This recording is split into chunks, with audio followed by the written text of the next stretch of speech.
Hello guys, welcome back to the YouTube channel called I Talk Truth. And today I want to talk about going into the darkness alone. That's the topic of today's video. I want to start out by reading something I wrote down the other day. So it says, "Those willing to go into the darkness alone shall see the light. Facing trial after trial with faith and perseverance, accepting every trial as a great chance to build, starting weak and undisciplined with a wavering mind, building into a strong and disciplined mind. Slowly and slowly, things becoming more and more clear. Seeing and knowing their past evil actions, they accept the consequences of those actions and vow to never repeat those actions again. Sacrificing one thing after another day by day, doing their best to not give in to their selfish wants. Knowing that selfishness leads to their suffering, they turn their back on selfishness and look ahead with their eyes set beyond this world. Giving up selfishness, a new world of opportunities and possibilities is ahead." Something I wrote down the other day. I just want to break this passage down real quick. It starts off by saying, "Those willing to go into the darkness alone shall see the light." What this means is those willing to stop holding on to things, those willing to face themselves and stop trying to reach towards things so they don't have to face themselves, shall gain that clarity that they need. Because all we need is clarity. We don't need confidence. Confidence is a horrible substitute for clarity. With clarity, confidence is automatic. Next it says, facing trial after trial with faith and perseverance. I want to really outline these words. Faith and perseverance are the most important things, because you will face trial after trial. There will come times of difficulty. And in those times, that faith is going to help you get through it, and that perseverance, which is that willingness to just do it again and do it again. And every day, come back here, come back and do it again. I come back and I do it again. I do it again. I don't want to do it this day, but I do it again. That's that perseverance that's needed just to do it again. That do it again, the attitude of do it again. I'm going to do it again. Okay, it hurt this time. I'm going to do it again. Okay, I'm not comfortable. I'm going to do it again. Okay, I want to go do something else. Nope, I'm going to do it again. That's what's needed. Next, it says, accepting trial after trial is a great chance to build. That's pretty self-explanatory. Trial after trial. You see every trial that comes up. Instead of seeing it as something to break you down, you see it as something to lift you up, something to build you, something to help you build stronger. It's the attitude when facing problems. It changes the whole thing. It changes the whole scope of the event. It can go from you being down about the problem to you seeing, oh, I have been blessed with another chance to build. I feel weak. My weakness has been shown. I'm grateful that I see that weakness. I could turn this weakness into strength. Next it says, starting weak and undisciplined with a wavering mind. So yeah, you start weak and undisciplined. That's the only way you can start. You start off weak. People see strong people and they're like, dang, they must have been blessed to be strong. No, they built that. They went through the trial after trial, tribulation after tribulation. And to build that strength, you have to not run from it. So you starting weak and you start undisciplined with a wavering mind, but eventually you build into a stronger, disciplined mind. The mind becomes more disciplined. It starts to calm down. It stops going against you so much, and it stops hurting you so much. Next, it says slowly and slowly things becoming more and more clear. This is that clarity I was talking about. Things become more clear. Things become, you no longer have to rely on what other people are telling you. You know for yourself because you've seen for yourself exactly what you wanted to see. Exactly what you needed to know is starting to be shown in front of you. And the more and more you understand, the safer and safer you become, because the more you see things clearly, the more impossible it would be for you to do evil actions.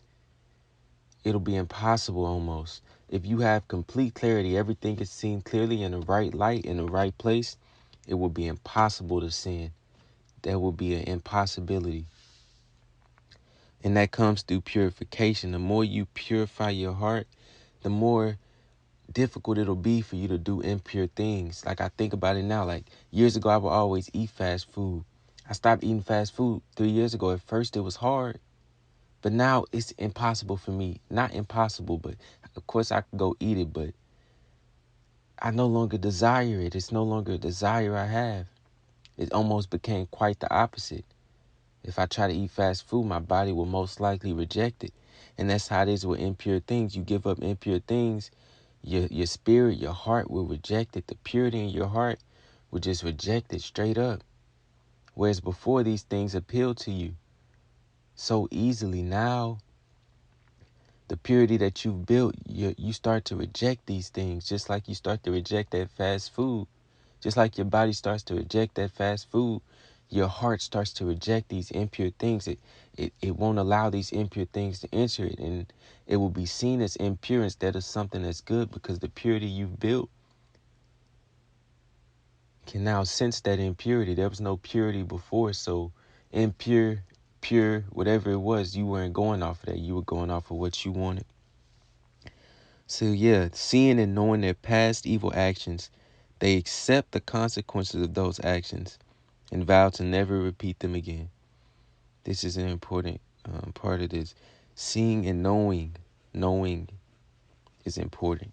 Knowing their past evil actions, meaning it's no longer a question what was evil that you done. You know exactly what you did that was evil. Next, this is the most important part. They accept the consequences. You accept the consequences. See, just because you stop doing those past evil actions, the consequences can still be lingering there. And you accept those. Not to say that you say that they're just going to stay there forever. No, you accept them as being there because of what you've done before. And then you vow to never do them again. It's that simple. You don't have to deny them every day.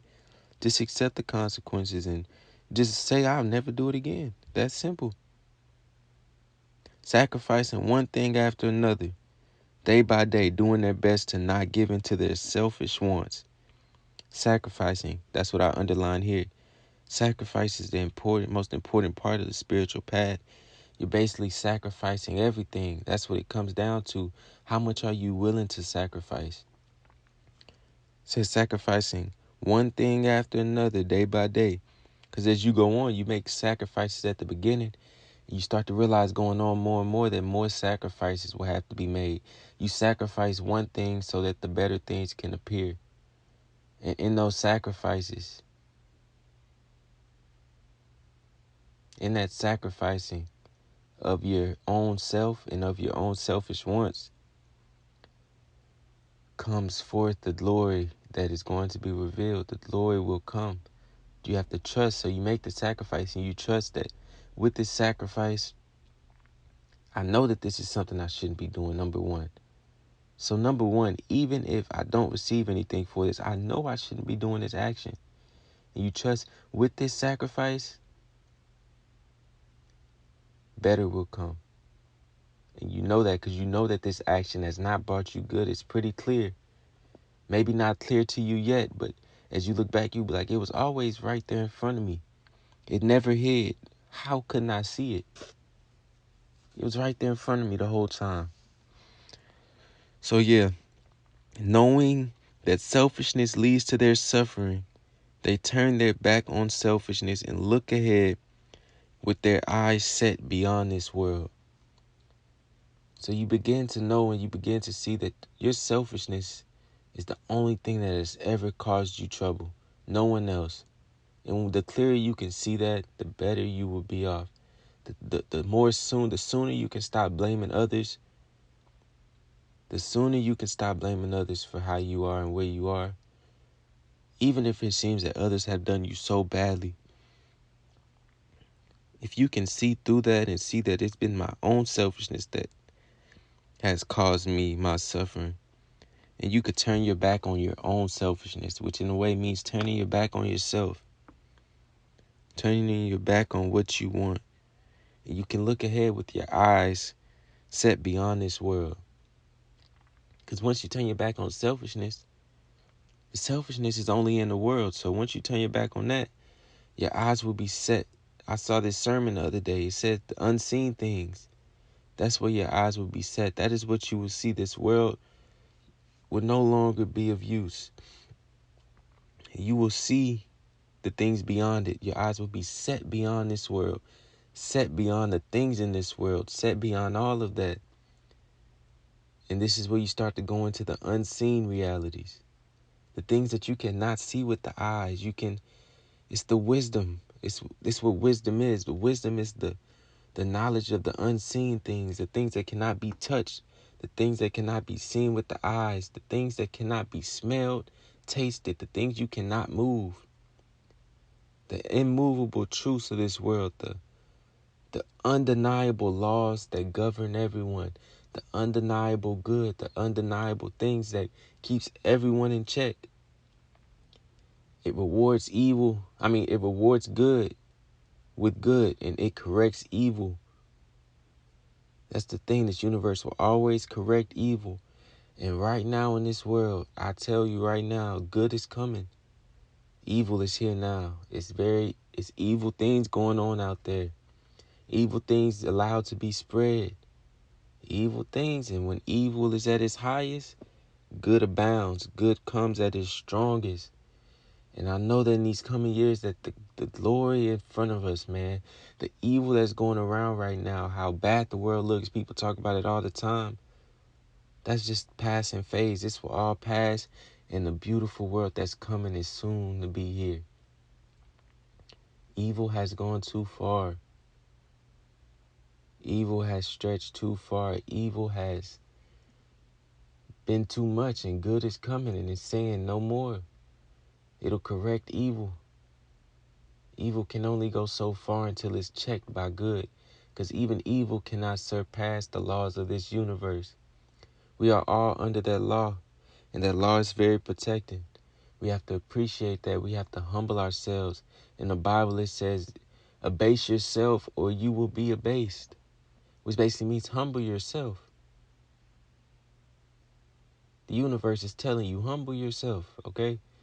Humble yourself. Do it yourself. I'm telling you, because either you do it yourself or you will be humbled.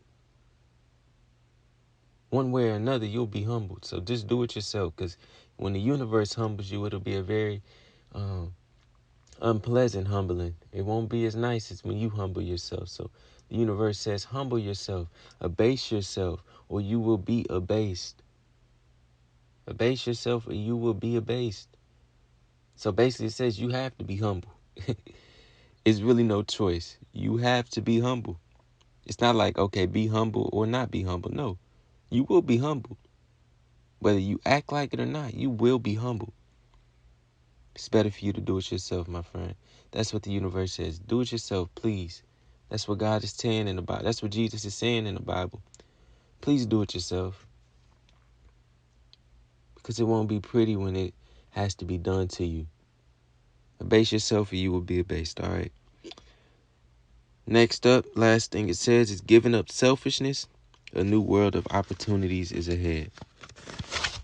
Giving up your selfish wants, giving up your selfish desires, giving up yourself unlocks a new world of opportunities, a new world of love, a newfound patience, a patience that couldn't be found anywhere else.